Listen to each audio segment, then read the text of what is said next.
lo que más me gusta es que sí creo que el trabajo en equipo hace la diferencia en los hospitales públicos, porque tenemos extraordinarios médicos. No puedes estar pensando en lo que no tienes, sino en lo que tienes y cómo lo puedes resolver. Y tal vez los hospitales públicos en México, aún con todos los saturados que están, con la falta de recursos, tenemos recursos humanos extraordinarios, gente formada en las mejores universidades, con los mejores promedios, con toda la energía. Hola, bienvenidos a una nueva entrevista. Pues hoy tenemos el enorme gusto de tener con nosotros a la doctora Patricia Rodríguez Zulueta. Pati amablemente aceptó mi invitación, tenía muchas ganas de platicar con ella. Y bueno, pues ella es la jefa de la División en Investigación en Epidemiología Hospitalaria en el Hospital GA González. Y pues ahorita en los últimos meses, además de haber programado y hecho muchos programas asistenciales en el Hospital GA González, pues he estado en primera línea de COVID-19 en el hospital.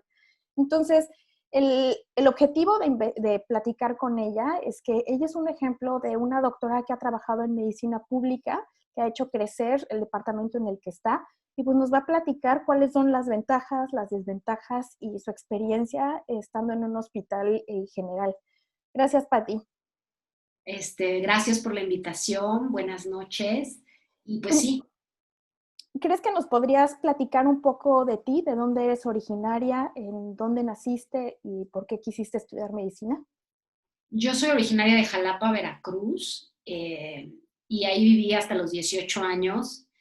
En la preparatoria yo hacía deporte de alto rendimiento y Wow. entonces se me ocurrió, pues la natación, pues no hay, no es que puedas vivir de eso.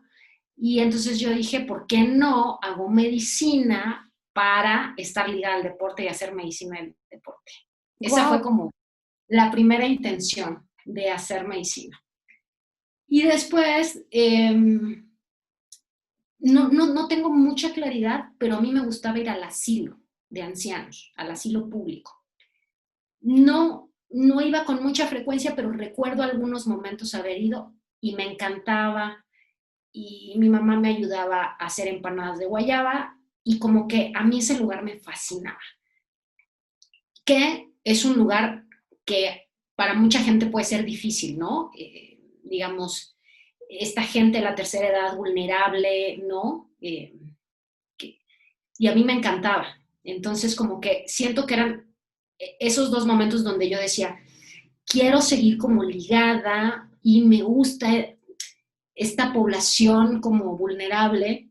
Y entonces cuando le dije a mi papá que quería estudiar medicina, él tenía una amiga que trabajaba en el hospital civil y me ayudaron a estar en un verano en el hospital, haciendo nada, porque pues, ¿qué puedes hacer cuando estás en prepa, no? No hacía nada, solo veía, ¿no? Y me encantaba, y me encantaba, y me encantaba. Y yo sé que para mucha gente en los hospitales públicos desde el olor puede ser algo difícil o peculiar, a mí me encantaba.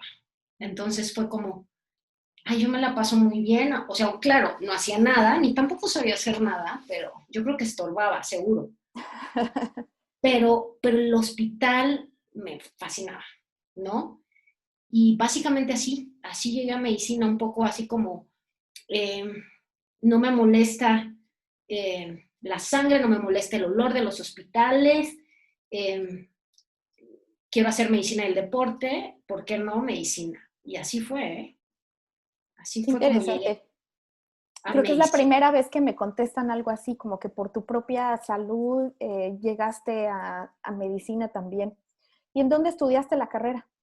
Yo, entonces, en ese entonces, ya una vez que decido en preparatoria estudiar medicina, mi papá, que toda la vida ha trabajado en educación, me dice, fíjate que la mejor escuela del país es la Universidad de San Luis Potosí y yo creo que vale la pena que apliques y yo creo que vale la pena que vayas. Y nada, pues fui, apliqué, que era un poco complejo obtener fichas porque pues es más complejo para los foráneos, digamos, para la gente fuera del estado. Apliqué y quedé y ya, y ahí estuve 7 años. en San Súper Luis. buena universidad, ¿no? De San Luis Potosí. Muy buena universidad, entrañable la escuela, siempre creo que para muchos como que te marca mucho, ¿no? No sé si todos dirán lo mismo de su facultad, pero seguro es una escuela que te marca. Sí, sin duda. Y luego, ¿qué especialidad escogiste o hacia qué campo estabas interesada? Y después, estando en la carrera, me encanta medicina interna, o sea, entro a medicina interna y yo dije, me encanta medicina interna. Y algo que creo que también ayudó es que yo no era muy hábil quirúrgicamente, o no me lo parecía, ¿no? Y recuerdo alguna vez haber estado en un quirófano con el grupo de otorrino, que a mí en la materia, no sé, me había ido muy, muy bien, y entonces yo decía, ay, otorrino es una buena especialidad. Y yo recuerdo que el médico me estaba explicando, estábamos ligando como, o él, la carótida externa por una epistaxis, y me decía, mira, Pati, y yo pensaba, ya termina, no me expliques. Eh, y ahí me di cuenta bueno, escoger una especialidad seguro tiene que ver con que te guste todo el proceso, ¿no? Desde estar en un quirófano o interrogar a un paciente, ¿no? Entonces, yo me di cuenta que yo no era feliz en los quirófanos, ¿no? Y entonces como que fue una decisión también como muy natural. Me encantaba la medicina interna y no era feliz en lo quirúrgico, entonces como que fue Vámonos a medicina interna. fue muy fácil, sí, tomar medicina interna. Y pues nada, me vine a México, a la Ciudad de México, a hacer medicina interna con la idea de hacer endocrino. Wow.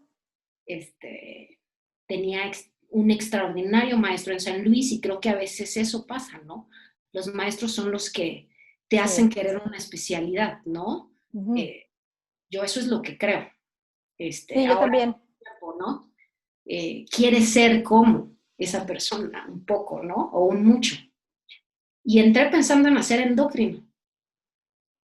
Y nada, pues en el tercer año, como que me di cuenta sola que todo lo que yo leía como por gusto tenía que ver con tuberculosis, VIH, todas las guías de la ITSA, no sé, como un poco lo que yo hacía en mi tiempo libre no tenía que ver con endocrino. Yo creo que ahí me di cuenta que no, era realmente lo que me gustaba. Y, y pues nada, me caso en el R3 de medicina interna, a mi esposo lo aceptan en París para hacer la paroscopía urológica, y entonces yo digo, bueno, pues cuando él me dice, te espero a que tú termines medicina interna y nos vamos. Y nada, entonces yo en el R3 pues le escribo al jefe de microbiología del hospital al que iba mi marido, que es un hospital muy, muy grande, al sur. No me contestó nunca el mail, ni el segundo, ni el tercero, ni ninguno, y me contesta, digamos, como la segunda de aborto, ¿no? Y nada, pues terminé medicina interna y nos vamos a Francia, y allá estoy en microbiología, ¿no? Que en Europa es como un poco más microbiología, más que haya muchas plazas como de enfermedades infecciosas, o en esa época, ya te estoy hablando de hace muchísimos años. No tantos. No, bueno, no, sí, sí. Eh, y nada, pues ahí estamos, y regresamos a México, y después de un tiempo me llama el doctor Rafael Valdés, que yo lo conocía, él era adscrito del INER, cuando yo roté en medicina interna, y me dice, oye, ¿quieres venir a trabajar al hospital público, que es donde estoy, que es ahí el GEA González? Eso fue en el 2009 y me invita a trabajar en enero del 2009, un poco antes de influenza. Y básicamente así llegué. Desde Jalapa hasta San Luis, hasta México, así llegué al GEA. ¿Y tú siempre pensaste en trabajar en medicina pública? ¿Siempre fue lo que querías o fue algo como circunstancial que descubriste? Yo creo que las dos cosas. O sea, a mí me encantaba, en San Luis disfruté muchísimo la medicina pública y las prácticas en los hospitales públicos y es algo que yo disfruto mucho. Me gusta la medicina privada, he hecho medicina privada, eh, pero me gusta mucho y me gusta mucho el sistema de la Secretaría de Salud, que es un poco más libre a veces en algunos proyectos, ¿no? Eh, y después creo que a mí me llamaba muchísimo la atención, sobre todo en el área de infectología, muchos pacientes en las instituciones públicas pues necesitan de este servicio, ¿no? Sin duda. Ujú. Entonces creo que ya en retrospectiva, estos pacientes vulnerables, ¿no? Este, que me llamaron en la prepa, pues estaban ahí, ¿no? En la medicina pública, con tuberculosis y con pacientes que viven con VIH, ¿no? Y además, ¿sabes qué? Mucha gente que estuvo en el Hospital Central en San Luis Potosí, o sea, todos los que conozco hablan como un hospital realmente muy formativo, ¿no? Sí, todos acaban muy enamorados de ese hospital.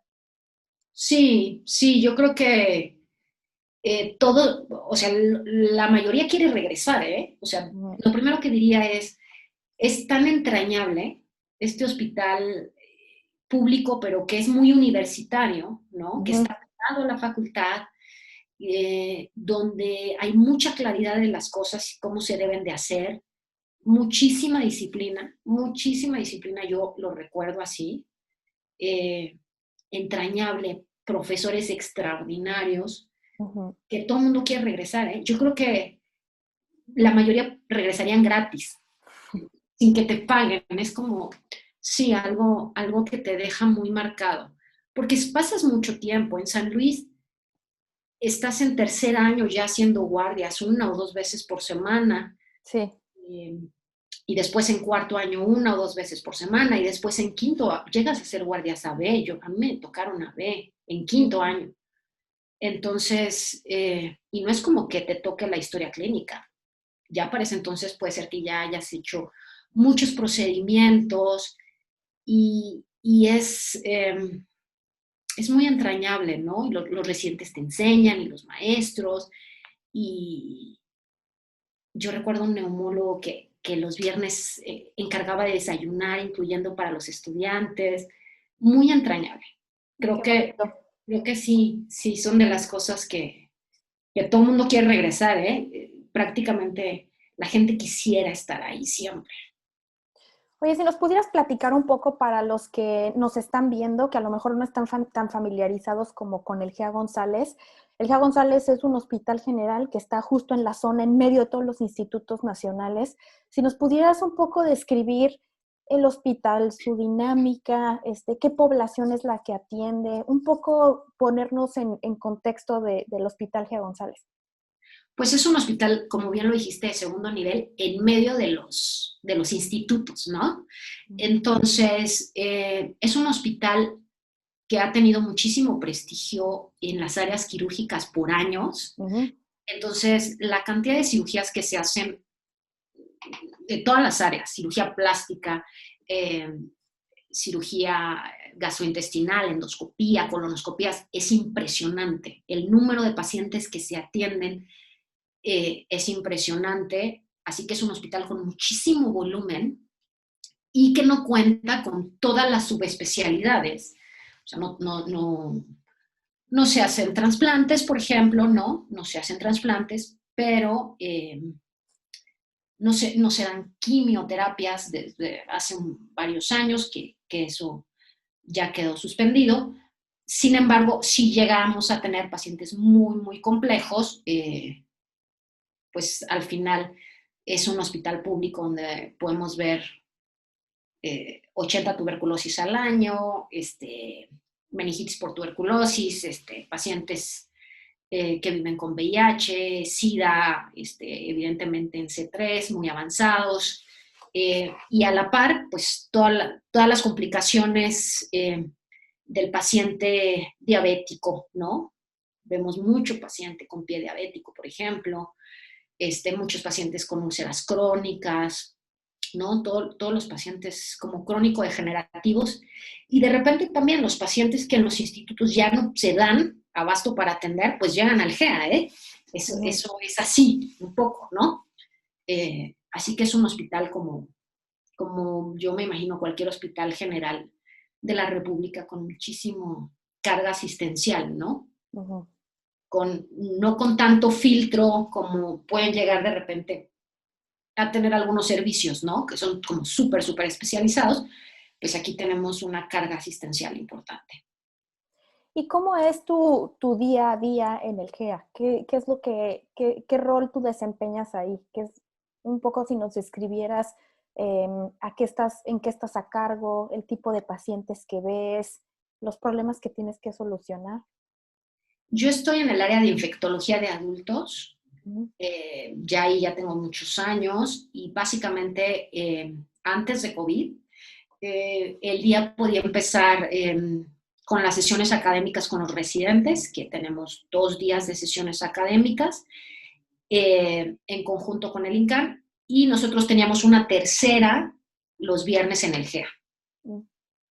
Y después, pues un poco la consulta, lunes un poco de infecto general, tenemos un día para VIH, tenemos unos días para abordaje de pacientes con fiebre, abordaje de pacientes con oportunistas, ¿no? Con infecciones oportunistas, y el día puede ir desde ver las tomografías de 10 pacientes, mielocultivos de 5, punciones lumbares, que claro, no lo hago todo yo, hay un equipo, ¿no? Hay un equipo de 15 personas que me han acompañado, entre residentes, adscritos, una enfermera, hasta los pacientes de terapia ambulatoria de antibiótico, por ejemplo, que nosotros llevamos eso, la terapia ambulatoria, y pasando como por todo, ¿no? Adenopatías en estudio, ¿no? Fiebres, puede ser que hasta una cefalea llegue a infecto, que nadie, ¿no? No termina de tener diagnóstico y bueno, va infecto, ¿no? Uh-huh. Es un poco eso.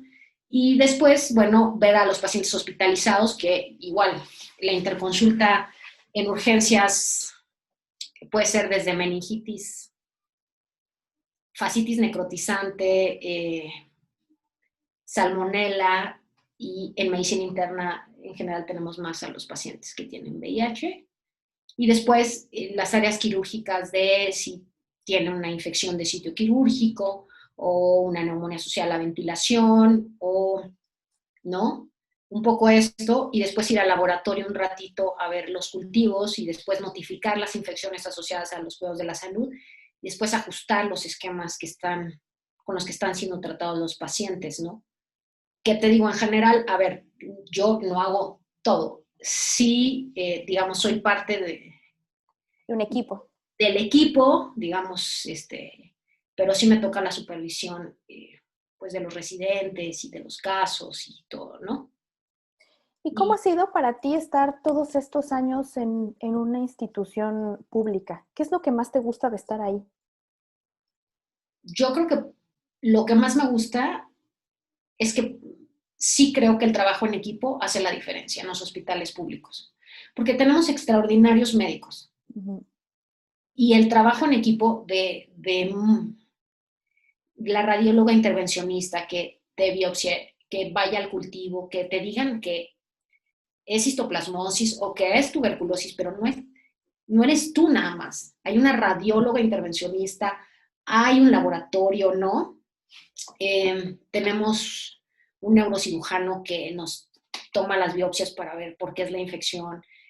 El jefe de endoscopía entra, nos ayuda muchísimo a las biopsias, y así te puedo decir que lo que a mí más me gusta es que creo que sí hemos logrado hacer equipo con gente muy talentosa que nos ayuda a que los pacientes en un hospital público pueden tener un diagnóstico pues muy fino, ¿no? Ujú. ¿No? O sea, una biopsia cerebral, ¿no?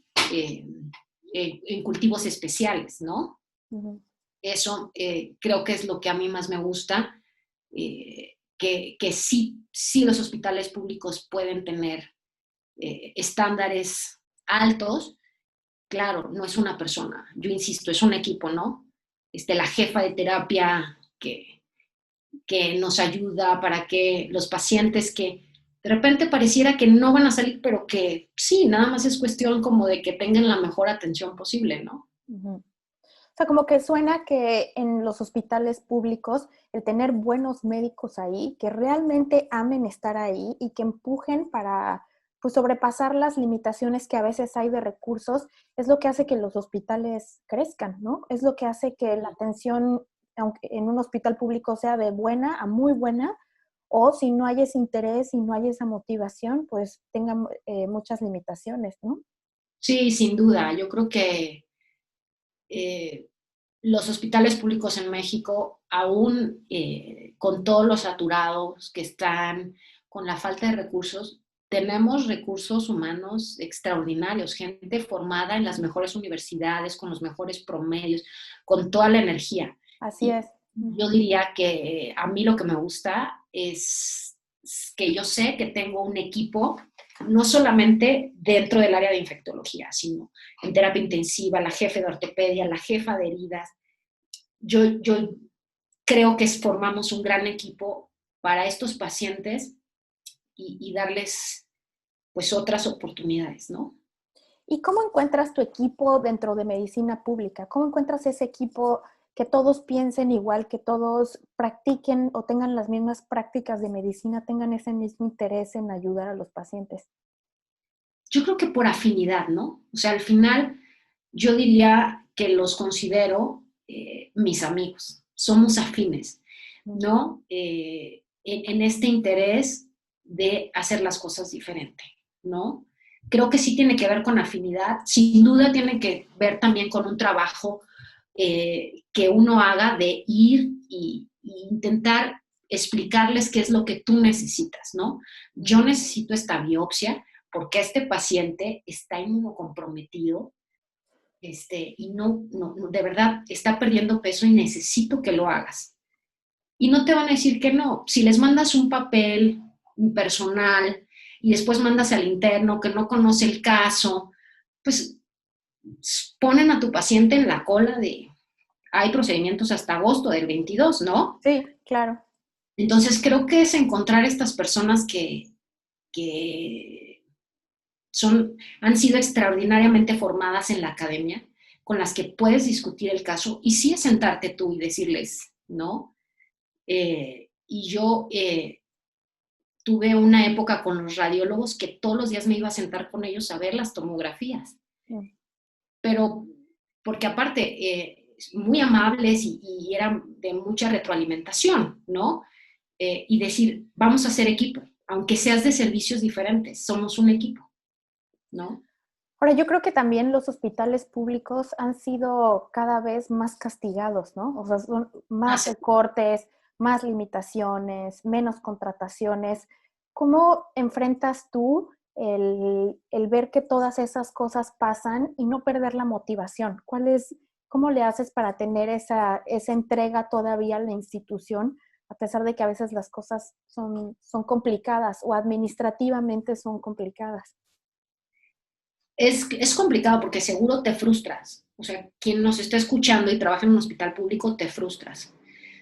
Yo creo que yo tengo mis días, seguro, días mejores y días peores, pero no puedes estar pensando en lo que no tienes, sino en lo que tienes y cómo lo puedes resolver. Y tal vez lo que yo no puedo tener cultivos de micobacterias, pero el hospital de al lado sí lo puede tener porque tiene un laboratorio de bioseguridad 3, lo mando. No voy a estar llorando y por eso no los voy a enviar, ¿no? Ujú. Creo que tienes que pensar en lo que tienes, Qué ¿no? bonito. Ujú. Eso es lo que creo. Tienes toda la razón. Ahora, platícanos un poco de estos programas que has hecho asistenciales en el GEA, esto de que empezaste la terapia ambulatoria intravenosa. A lo mejor algunas de las personas que nos escuchan pues no saben que muchos padecimientos en infecto requieren muchas semanas de antibiótico y esos pacientes típicamente se tenían que quedar hospitalizados para recibir 4 o 6 semanas a veces de antibiótico, ¿no? O cursos así.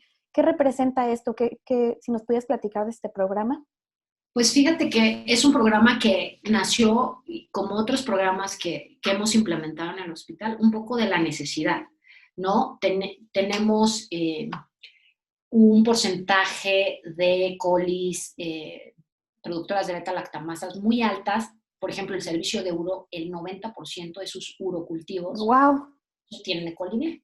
Entonces, imagínate decirles que todas sus pielonefritis se tienen que quedar por lo menos 5 o 7 días en un hospital que necesita camas por el recambio, por la misma carga asistencial. Entonces, bueno, la terapia ambulatoria no es novedosa, o sea, en Estados Unidos está desde el siglo pasado. Entonces fue más bien como encontrar pues este manual operativo, hacerlo más bien, o sea, hacer un manual operativo de que los pacientes tienen que tener como un checklist evaluado por el grupo de infecto, donde aquellos pacientes que estén estables y solo les falten 2 días o 3 días, puedan irse a casa, ir al hospital y que se les administre el antibiótico. La ventaja de este programa en el caso de la terapia ambulatoria, que básicamente la mayor parte de los pacientes tienen este cultivo y lo que requieren es ertapenem porque no tienen otras opciones terapéuticas, digamos, no tienen opciones en vía oral, es que el cobro es de acuerdo a su nivel socioeconómico. Entonces, la verdad, los pacientes pagan muy poco comparado con lo que lo tendrían que pagar. Uh-huh. Bueno, lo pagan allá en el hospital y se les administra y diariamente tienen una evaluación hasta que son dados de alta. Esto significa un ahorro, o sea, en el primer año ahorramos 990 camas día. Wow. Más o menos se aplican 1,000 ámpulas al año en ese programa y la tasa de complicaciones del 2%, no es nada, ¿no? Y la verdad es que es un programa que a mí me gusta mucho porque los pacientes pueden ir pronto a casa con un costo para ellos comparado con la farmacia ínfimo, Claro. ¿no? Y que al hospital le permite tener camas, ¿no?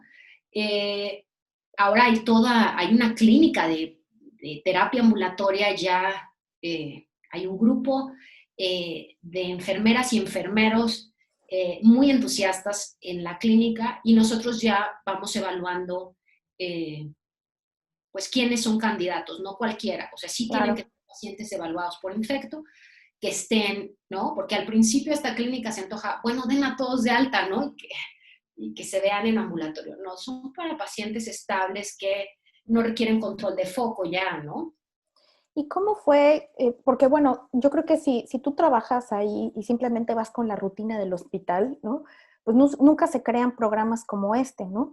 Pero a veces no se crean también porque hay muchas dificultades en establecerlo o hay resistencia de personas cuando tú los estás creando. ¿Qué tan difícil es innovar y establecer estos programas en hospitales que ya tienen su rutina, que va a ser difícil que quieran cambiar las cosas? ¿Cómo tú has logrado hacer estos cambios? Yo tuve la ventaja de que a mí quien me llevó al GEA fue un infectólogo que mucha gente conoce, que es el doctor Rafael Valdés, y él, cada proyecto que yo tenía, él me decía, pónmelo en papel, ponme el algoritmo, dime de qué se trata bien y vamos. Y eso a mí me ayudó muchísimo. O sea, sí creo que tener alguien arriba que te apoye, digamos, administrativamente, ¿no? Con los directivos, con la gente que hace las cuentas. Y cuando les hicimos las cuentas de lo que les costaba tener a los pacientes hospitalizados, porque al final le cuesta al hospital, porque no, ya le cuesta pues la enfermera que tienes que pagar, la línea, a mí eso me ayudó con los primeros programas, la verdad. O sea, tener a alguien que me impulsaba, digamos. Creo que sí, eso ayuda muchísimo, a mí me ayudó mucho. Y después, aunque cambié de jefe, creo que me ayudó mucho también como seguir teniendo esta libertad de tener estos programas que vayan un poco hacia adelante. El siguiente programa que tuvimos fue, bueno, no quiero que la gente sienta que Infecto se trata de poner Tapenem, ¿no? Y entonces implementamos el programa de stewardship con farmacia, un poco. Y también es un poco eso, ¿no? Es el uso adecuado de El uso antibióticos, ¿no? adecuado de antibióticos o la gestión de antibióticos, ¿no? Como se le conoce PROA, como se le conoce en Latinoamérica, ¿no? Y también fue un programa muy, muy exitoso los primeros años. Ahora con COVID ha sido un poco complejo, pero, pero fue un programa también que el primer año ahorró 1 millón de pesos en un antibiótico, Wow. ¿no? Solamente desde farmacia como cerrar.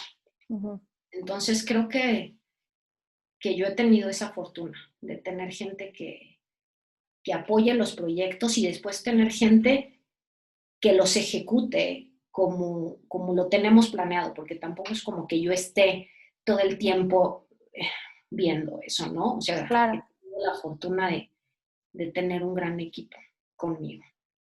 ¿Y cómo es que tú identificas estas necesidades? ¿Nace de la clínica o te vas actualizando en lo que están haciendo en otros hospitales? ¿O de dónde han salido todas estas ideas y todas estas innovaciones que has tenido? Yo creo que las dos cosas, o sea, por un lado son necesidades muy particulares de mi hospital y por otro lado sí ayuda muchísimo que uno esté actualizado y vea lo que están haciendo otros hospitales y dónde van, ¿no? No sé, yo hace 1 o 2 años, ¿no? Yo creo que ya tiene 2 años o más, que en Estados Unidos veía que desde el laboratorio ellos controlan el reporte del urocultivo y solo les ponen a los médicos trimetroprimo, nitrofurantoína. Entonces, Sí, ya así aunque es. tú quieras dar ceftriaxona, pues no te aparece, ¿no? Entonces, creo que ayuda también ir viendo cómo está la medicina. Sin duda, es indispensable actualizarse, pero después también aterrizarlo a tus necesidades, ¿no? Uh-huh. Y yo creo que a mí eso, las dos cosas me ayudan. Y ahora que estás bueno, ahorita en este mundo de COVID, que ha sido pues extraordinariamente difícil, ¿no? Un enorme reto para el hospital y pues para cualquier hospital realmente alrededor del mundo. ¿Cuál dirías tú que había sido, tal vez antes de COVID, como la mayor dificultad que habías tenido al estar en hospitales públicos? Como cuáles son las mayores limitaciones y cómo tú las fuiste resolviendo o compensando?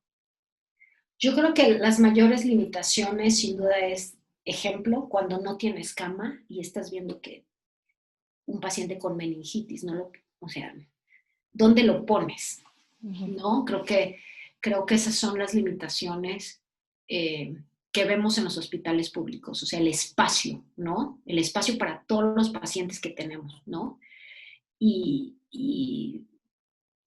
a veces creo que es un poco aguantar un poco y decir se va a quedar en silla un par de horas y después hablar con el jefe del piso y pedirle que por favor le dé prioridad a este paciente, ¿no? Hablar con la jefa de terapia y decirle, este paciente eh, puede tener una extraordinaria calidad de vida, solo necesita un equipo como el tuyo. Eh, y otra vez, creo que ir hablando uno con todos los equipos, ¿no? Eh, y bueno, a veces lo logramos y a veces es difícil porque los pacientes tienen que ir pues a otros hospitales públicos un poco a la misma historia, ¿no? O sea, no hay un hospital independiente de COVID. Antes de COVID no había un hospital que dijeras, es que tiene camas muchísimas libres para recibir a todos los pacientes que lo necesiten. Eso no es cierto en México, ¿no? Mm, Y bueno, con COVID menos ahora. menos. Y ahorita, ya que tienes toda esta, pues, digamos, estos programas que has creado y una rutina dentro del GEA, ¿cómo combinas el tener que formar recursos humanos? Porque ahí entra la otra parte, ¿no? O sea, esta parte de de no solamente ser y ayudar a los pacientes, sino hacer crecer a otros y estar al pendiente de los residentes, estar asegurándote que ellos aprendan, que ellos crezcan, que tengan sus proyectos. ¿Cómo lo has logrado combinar? Pues no sé si o sea, habría que preguntarles a ellos qué tal lo combino. eh, No, pero yo creo que particularmente los hospitales públicos tienen esta enorme responsabilidad que, bueno, sí, algunos hospitales privados tienen, no todos, ¿no? Pero sí, sin duda, tienen en sus manos a los que siguen, ¿no? Y a veces no es solamente enseñarles medicina, sino inyectarles todo esto que tú tienes, estas ganas de mover, de innovar, de empujar. Eso cómo se los transmites con las responsabilidades que ya tienes dentro del hospital. mm, yo intento, eh, yo los recibo cada ciclo con un discurso de que no necesitamos ser amigos, necesitamos que ellos después de 2 años no me necesiten, estén listos para el peor escenario en el hospital público de la República sin ningún recurso. Y es un poco mentira porque en el camino muchos de ellos son entrañables en mi vida personal. Pero para mí es eso, que ellos lleguen y yo siempre les digo, no importa que no sepas infectología, tú vienes a aprender. Claro. Y todos van a aprender si tienen ganas. Uh-huh. Todos aprenden si tienen ganas. Entonces, para mí ha sido una extraordinaria experiencia tener residentes. Muchos de ellos son entrañables en mi vida cotidiana. Me mandan mensajes de la casa que se compraron, del hijo que tuvieron. De verdad es entrañable estar con ellos y aparte, bueno, es que te tienen al día, ¿no? Estás estudiando todo el tiempo, todo el tiempo, todo el tiempo, y ha sido una extraordinaria experiencia que he tenido la fortuna de compartir con la gente del GEA, pero gracias un poco también, sin duda, a la doctora Volkov y al grupo del INCAN, ¿no? Entonces, ha sido una gran experiencia, y sí me doy cuenta que a veces con algunos sí me vuelvo como mamá, ¿no? O sea, esas ganas también de repente de protegerlos, de cobijarlos, ¿no? En momentos difíciles que cualquiera tiene en su formación. Y eso, yo lo que les pido es que vayan adelante siempre, ¿no? No importa que no sepan, van a aprender, ¿no? Y bueno, en el camino pues a veces soy más exigente de lo que ellos quisieran, seguro, pero bueno. Oye, ¿y crees que ha habido algún momento en el que has pensado dejar medicina pública? ¿Algún momento en el que te hayas frustrado de verdad o te hayas a lo mejor desmotivado y digas, ya voy a salir de esto, me voy a Sí, dedicar a otra cosa?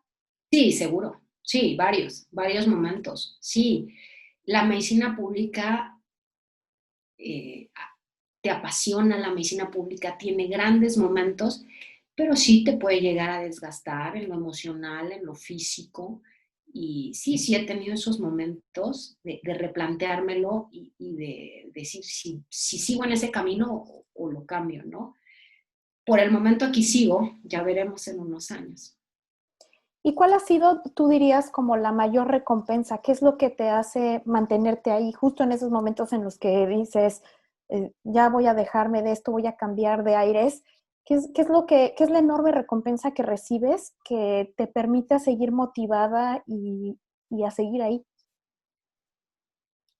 Yo creo que el día a día, ¿eh? Esos pequeños momentos del día donde ves un paciente que lo viste 2 semanas antes y de repente es como lo ves, no, en ocasiones curado y en otras ocasiones tal vez no curado, pero con la capacidad de retomar su vida porque era una infección, ¿no? Y se curó o se controló.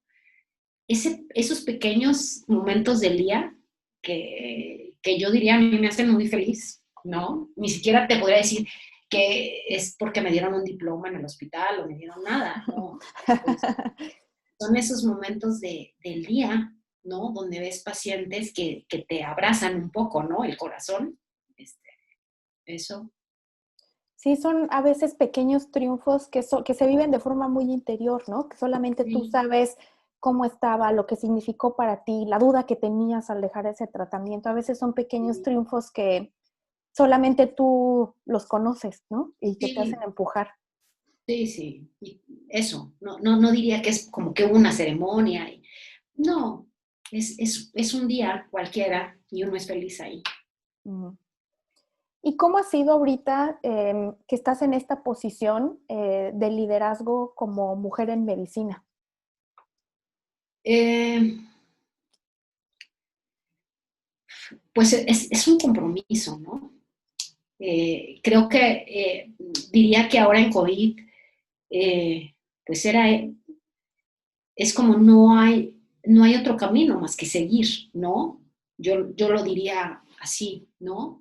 Tengo un equipo detrás y conmigo que está ahí y que hay que seguir adelante, ¿no? Diría eso, muy en relación a COVID, ¿no? Eh, Me gusta ver que haya mujeres jóvenes, talentosas, como atrás y que vean que la medicina tiene muchísimas posibilidades y ellas las pueden tomar y se pueden adueñar de su vida, pero diría que también tenemos jóvenes doctores, hombres muy talentosos y que yo más bien ahí más que ponderar el género, pondero si es que ese residente o ese médico joven necesita algo para poder desarrollarse, ¿no? Algo que le podamos ofrecer o cobijar, ¿no? Que a veces sí puede ser, si es una mamá doctora, pues a veces es más complicado si el hijo se enferma. Bueno, pues que sepa que si se enferma, yo veo su consulta y la mía y no pasa nada, ¿no? Ujú. O sea, creo que más bien como darles el ambiente propicio para que cada quien se desarrolle, ¿no? A veces suena que las mujeres necesitamos más en ocasiones, pero no diría que siempre, ¿no?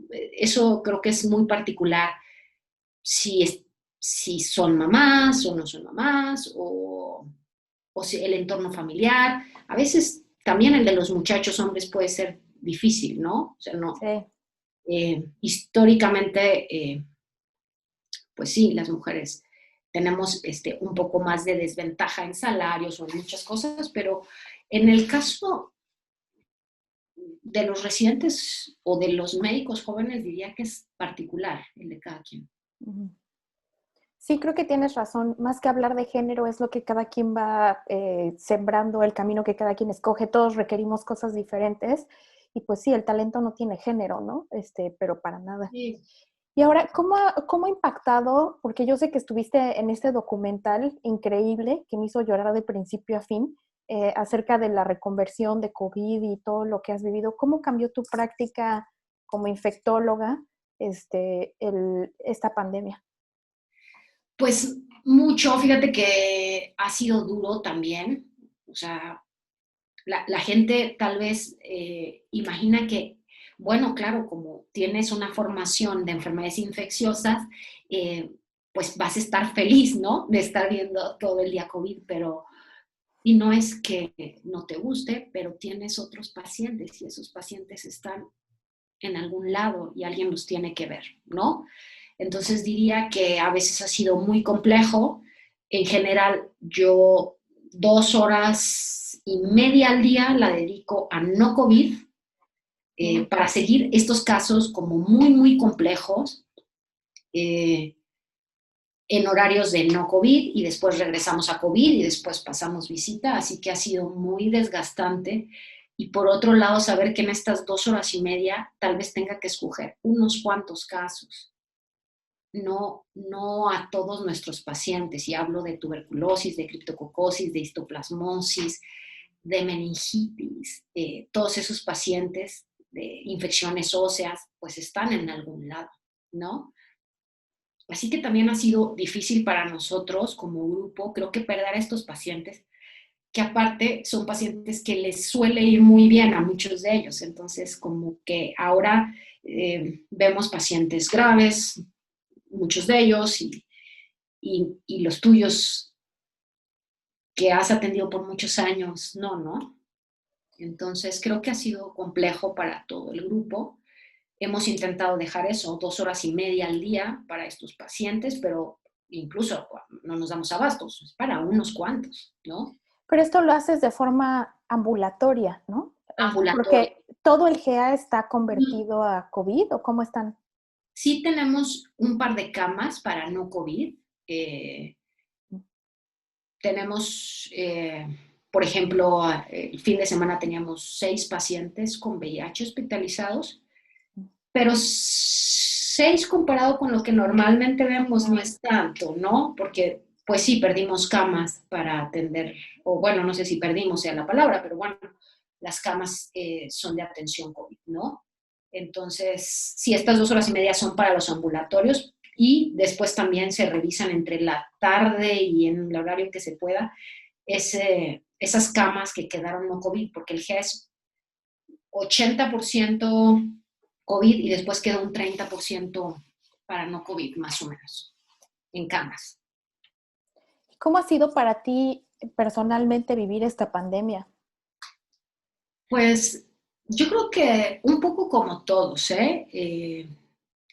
Ha sido difícil, ha sido gratificante también, ha sido un reto y es como una montaña rusa, ¿no? Yo creo que los que estamos ahí, diría que ha sido como una montaña rusa, ¿no? Desde verlo venir en enero y leer los artículos y después ver los videos y después ver el Twitter y ver como que se acerca, ¿no?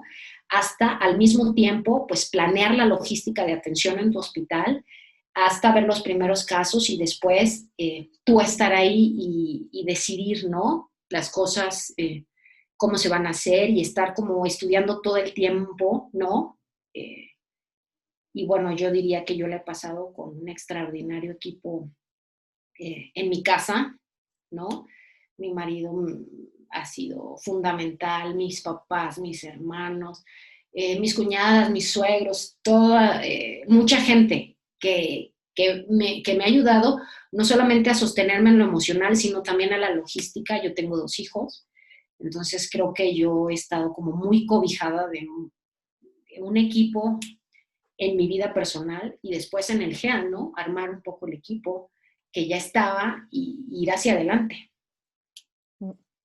Es que sí, yo creo que esto ha cambiado la práctica de todos nosotros, ¿no? Y sí hemos dejado de ver muchas cosas que habitualmente veríamos como infectólogos. Sí.